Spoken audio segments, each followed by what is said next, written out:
পরিসংখ্যান যা বলে, মিরাজ কি আসলে এতটাই ভালো? বাংলাদেশের পক্ষে তৃতীয় ক্রিকেটার হিসেবে যখন তিনি জিম্বাবুয়ের বিরুদ্ধে টেস্টে ২০০ উইকেট পেয়ে যান, তখন কিন্তু একটা শোরগোল উঠে যায় যে মেহেদী হাসান মিরাজ আসলে তাকে আমরা কিভাবে রেট করব, কোন মাপে তাকে আমরা আসলে রাখবো। তিনি কি আসলে বিশ্বমানের একজন অলরাউন্ডার হয়ে উঠেছেন কিনা অন্তত রেড বল ক্রিকেটে।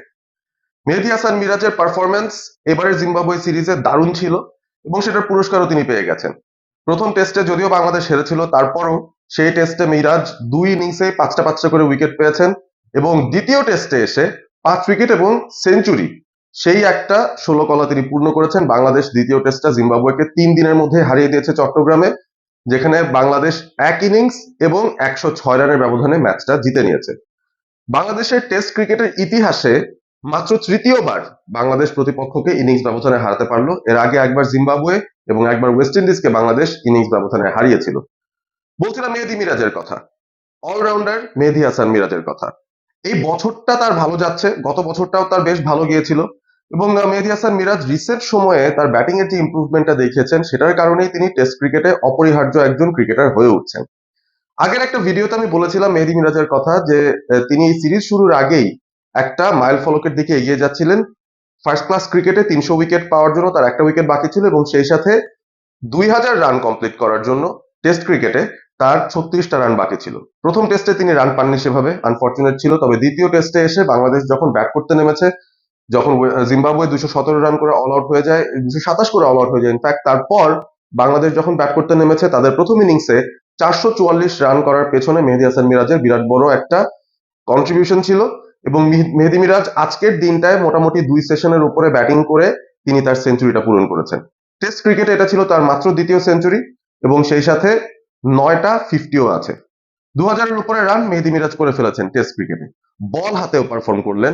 জিম্বাবুয়ে যখন দ্বিতীয় ইনিংসে ব্যাট করতে নামলো, তখন মিরাজ আরো একটা 5 উইকেট হল তুলে নিয়ে তার 13তম 5 উইকেট শিকার করেছেন টেস্ট ক্রিকেটে। পরিসংখ্যানগুলো কিন্তু বেশ ভারী। হতে পারে প্রতিপক্ষ জিম্বাবুয়ে, তারপরও টেস্ট ক্রিকেট সেই জায়গাটাতে মেহেদী মিরাজের যে রিসেন্ট পারফরমেন্স, রবীন্দ্র জাদেজা, রবিচন্দ্রন আশ্বিনের সঙ্গে তাকে একই পেডেস্টালে রাখা হচ্ছে। পরিসংখ্যান কিন্তু সেটাই বলে। 2017 থেকে এই পর্যন্ত, অর্থাৎ বিগত 7 বছরে যেই 3জন বিশ্বমানের অলরাউন্ডাররা টেস্ট ক্রিকেটে 2000 রান এবং সেই সাথে 150-এর বেশি উইকেট পেয়েছেন, সেই তালিকায় শুধু 3জনই আছেন। এক রবীন্দ্র জাদেজা, এক রবিচন্দ্রন আশ্বিন এবং মেহেদী হাসান মিরাজ। বাংলাদেশের রিপ্রেজেন্টেশনটা কিন্তু বেশ ভালোভাবেই হচ্ছে। যাই হোক, দুটো দিনের একটা ব্রেক বাংলাদেশ পেয়েছে। চিটাগাংয়ে 3 দিনের মধ্যেই তারা জিম্বাবুয়েকে হারিয়ে দিতে সক্ষম হয়েছে এবং মেহেদী হাসান মিরাজ আরো একবার প্রমাণ করলেন যে টেস্ট ক্রিকেটে যদি আপনি একজন ক্রিকেটারকেও বাছাই করতে চান বাংলাদেশের এই বর্তমান দলটায়, যিনি কিনা প্রথম নাম হিসেবে স্টার্টিং 11-এ ঢুকে যাবেন, তিনি হচ্ছেন মেহেদী হাসান মিরাজ। দারুণ পারফরমেন্সের জন্য শুভকামনা এবং সামনে টেস্ট চ্যাম্পিয়নশিপের অন্তর্ভুক্ত যে টেস্ট সিরিজগুলো রয়েছে, শ্রীলঙ্কার সঙ্গে থাকবে প্রথম টেস্ট এবং দ্বিতীয় টেস্ট, সেটা শ্রীলঙ্কার মাটিতে।